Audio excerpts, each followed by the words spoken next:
Hi everybody, welcome to our channel. Hi. It's me, Natalie and Heidi. Yeah. I apologize for the light in the background. It is gonna wash us out a little bit someday when we get our filming set up. It'll be better. So today's video, we are gonna talk about things that are really helpful when planning your park day. Or your whole vacation in general, some money saving tips, some stress saving tips, just kind of things. And today's is going to be Food oriented. Food oriented. Yeah. So we have a couple of these and we'll add to them as we need to, because obviously we are planning for our own trip in next April. In April. Nim is very sad because he can't go and he won't be getting butt scratches for a week. Well, he will. He just won't be getting them from us. Thank you for throwing medicine on the floor. Yeah. Okay. Because his employees are going on vacation. His employees are going on vacation. The boss really tried to deny it, but we brought up labor laws and he had no ground to stand on. So that's where we're at. So today we're going to kind of talk about food things in the park, saving money. There's lots of videos out there on saving money and all of that fun stuff. But these ones, like, obviously we're going to give you some of our ideas and how we kind of are working them in.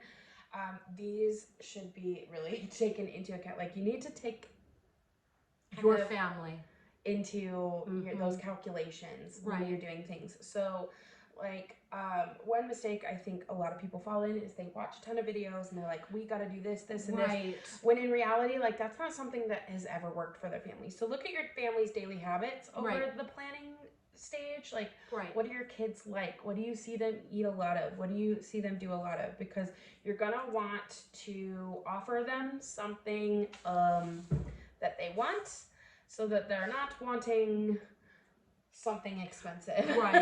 Right. So I think the best place to start on your trip is breakfast. Right. Start with breakfast. Start with breakfast. And I know there's one day that we're in the park that we are going to do reservations for storytellers for breakfast. So this will be like the exception.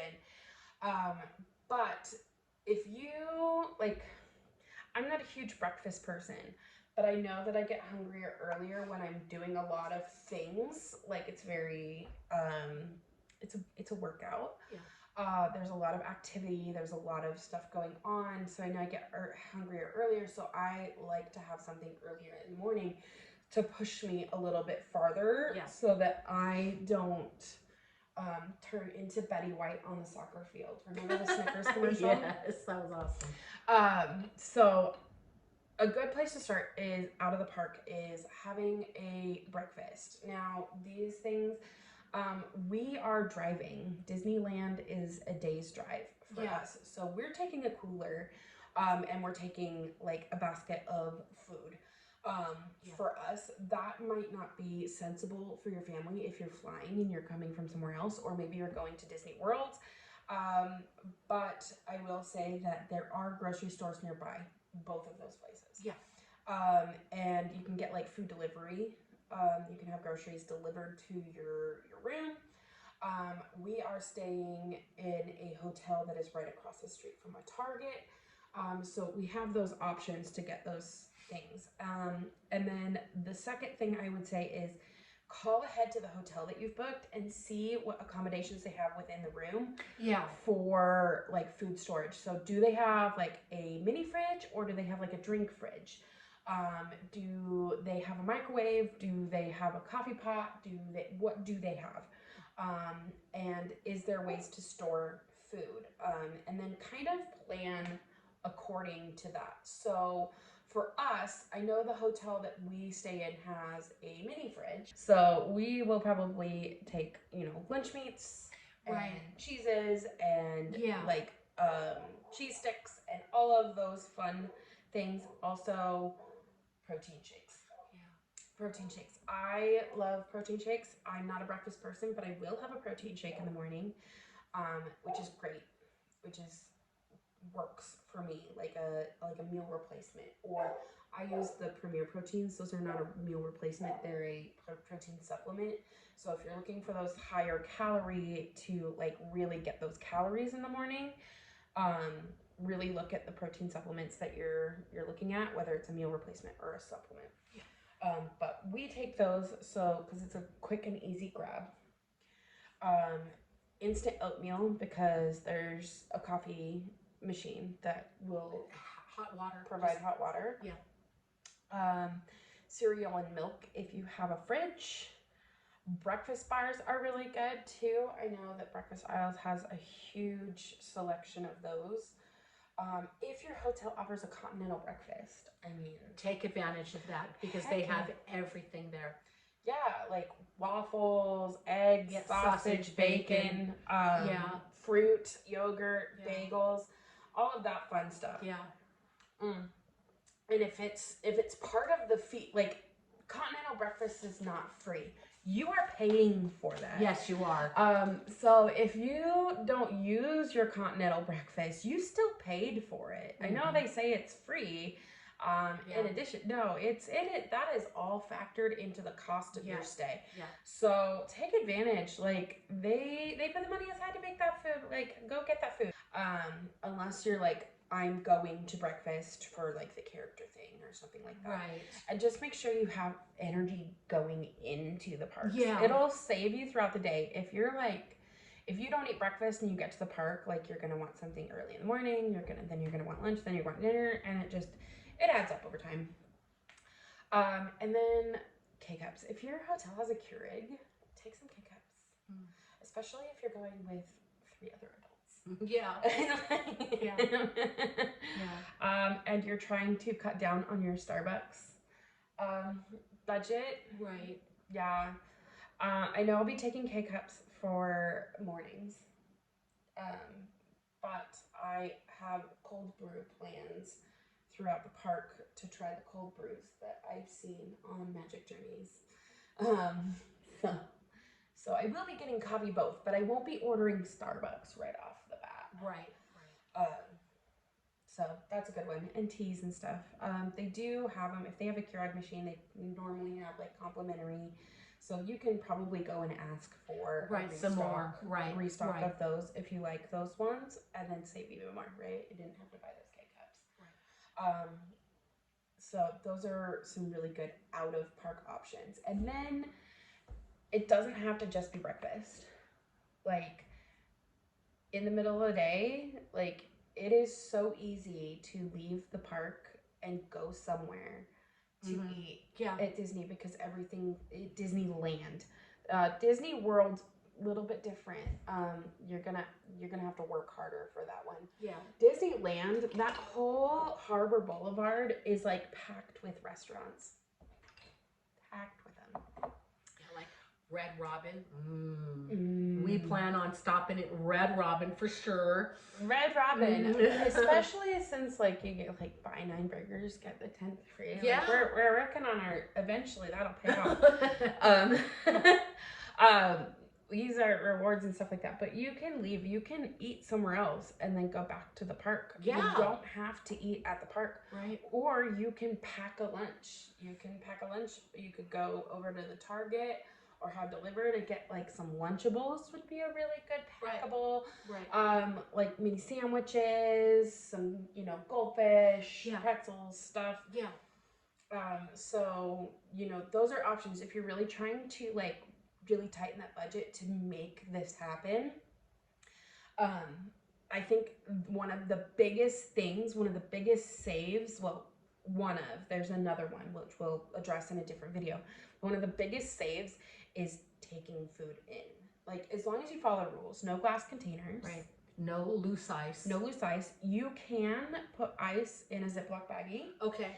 And use that in your cooler, like in your little lunch bag. And you can just refill a Ziploc baggie during the, while you're at the hotel. Yeah. And put it in like an insulated lunch bag. Yeah. And it doesn't have to be a big one.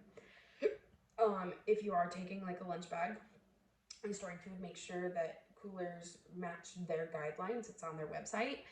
And I like something small that can fit in my backpack that I can pull out. Or, you know, if you're going to rent a locker, you can put something a little bit bigger in there and have lunches available to you. Yeah. So if you're trying to save money, taking food in the park is going to be a big one. And I think that's the consensus most of the time. If you are driving and you live like Southern California is a high cost of living area. Like things are expensive there. Like so you might notice that like groceries in your home where you drove from are a lot cheaper than what they would be if you buy them in California. I think your best bet if you're driving, get a cooler, do your grocery shopping at home. Yeah. And like because you know where you live, you know where you can find the best deals. You know how that works. Yeah. So do that. And then that's kind of like the out of park meal things. Now, taking food into the parks, I think comes to like I think this is vital. Vital. I think taking food into the parks is essential. And not just to save money, but to just save your dignity. Well, right, when you when you lose your mind. Yeah, which happens, you know. I mean, because I mean, it's surprisingly how fast you go from 0 to hangry, and I want to kill someone. You know, like if you're standing in a line, you know, and you can't get out of that line to go and get, I mean, something little. You know, if you have your backpack, you know, or anything, you can just reach in there, grab something to eat, and you're okay again. And when she says that, I mean, she is literally talking about me. I am. I am a lunatic when I'm, you know, when I've gone too long, when I haven't had a snack or something like she that. She needs her pickle. I need a pickle. Yeah. And that's my go-to. That is my go-to in the park. If I'm going to buy a snack because I'm hangry, I get a pickle. Yeah. Like they're huge and they're the best pickles. Mm-hmm. Yeah. And I'm picky about pickles. Yeah.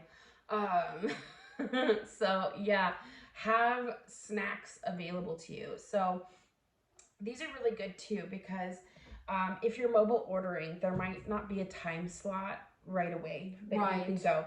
Right. You might not be able to get in a line to get food right when you're hungry, or you might end up at one of the confectionery stores and realize that like this is a bad idea. Right. So having something to kind of help you through that is going to be essential. Definitely. And when you're doing snacks like that too, it's always good to have like the fun little easy to eat things like goldfish or pretzels or like a little bag of chips. But like put in that bag like some really good high protein options. Some high protein, something with some good fiber, something with some good nutrients in it, something that's going to actually like satisfy that feeling rather than just like I could. So when I'm hungry, like I can have like a protein shake and like a protein bar, or I can eat an entire bag of goldfish. Like I have no limit on how many goldfish I will put in my mouth. So like that's not the best option for me. It's a good one when I just need something a little salty, but I'm not hungry. Right. So like protein bars. So like I don't know if Cliff is like a good protein bar, but like Built bars, things like that. I would be careful with like the chocolate covered ones, if, you know, because it gets warm, they can get melty. Yeah. But like anything like that with some good like fats, some good protein, some good carbs, something to kind of keep you going and kind of fuel your brain a little bit. Protein shakes, put them in that little cooler with the ice. And that can kind of help you feel a little bit more satisfied as well. And you can do it like in addition to like something small from there. Right. Depending on how you want to do your food. Like this doesn't apply to those who go to Disney specifically for like food. If you're a foodie and you're going to Disney for the food experience, disregard this video. Yeah. Like, Yeah, definitely. we are not here for you. We are here for the people who are hangry in line and don't want to go stand in line for a restaurant. They want to stand in line for a ride. Right. And the people who are trying to like reduce how much they're spending on Disney food, Right. so that they can enjoy Disney The experience. Yeah. But I think my biggest tip in snacks is this one is if you get stuck in the confectionery stores and you're like, I must have that. And my thing is the Rice Krispie treat. Every time I see a Mickey shaped Rice Krispie treat, I have to have Rice Krispie treat. And I do not want to spend that much money because I don't eat the whole Rice Krispie treat like that. Like it's a little bit too rich, too sweet for me. I like marshmallows, but like right, there's a limit. So we pack mini Rice Krispie treats so that I can get that fix. I can get that fix without having to buy the Rice Krispie bar. Like the ones in the little package, they're softer and they honestly they're shelf stable, so they last a little bit longer. And you can have one, or you can pull one out when you like blood sugars like drop in to the floor, and you're like marshmallows will fix that. Right. I think that's my biggest one is like if you know there's a certain like you'll get stuck in the sweet shop, take certain sweets, right, so that you can still enjoy that, but you save so much money. Now, if you're there for the Instagram photo and you're there for the foodie, once again, disregard. Yeah. Disregard. This just is not ignore us. We are not. This is not for you. Just ignore us. And just watch the next segment. Just watch the next segment. Like I said, like I have watched a million of these videos, and you go into it and you're like, there's so much good advice. We pick down things that we think are important for our family, but like pick these down to like your family. Like if your family does not like protein bars and protein shakes, don't put those in your don't disregard. Like just take stock of the snacks that you watch your kids eat that they really like and they seem to gravitate towards. Take those. Things that you like, that you know you see yourself going for when you're having like you're kind of hungry. Take those. You know, if you're like, hey, like this is, I'm not even worried about it. And don't worry about it. Like you tailor this to your family.